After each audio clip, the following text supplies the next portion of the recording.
Shin kun taɓa jin labarin mutumin da ya tsira a ƙarƙashin ruwa na tsawon kwanaki 3? Wannan ya faru da wani ɗan Najeriya mai suna Harrison Okene, ɗan shekara 29, wanda yake aiki a matsayin kuku wato mai dafa abinci a cikin wani jirgin ruwa. Wata safiya a shekarar 2013, wani jirgin ruwa mai suna Jascon 4 yana tafiya kimanin kilomita 30 daga gaɓar teku. Harrison yana ban ɗaki sai wata babbar igiyar ruwa ta bugi jirginsu.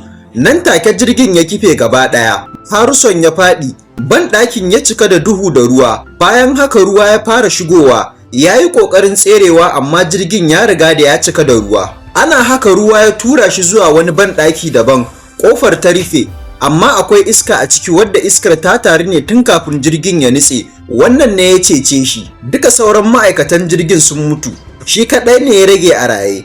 Ya tsinci fitilu da rigunan aiki, sai ya yi igiya da su domin ya rika yin iyo yana komawa gurin iskar. Saboda sanyi, sai ya tara katakon da suka kakkarye, ya yi ƙaramin jirgi ya zauna a kai. Abincinsa kuwa sadin ne da Coca-Cola da ya samu a cikin jirgin. Kwana kusan 3 yana ƙasar ruwa.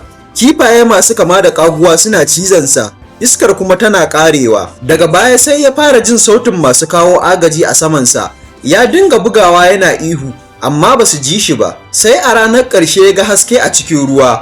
Ya sake fitowa sai ya hango wani ɗan agaji. Da ɗan agajin ya gan shi, ya ɗauka gawa ce.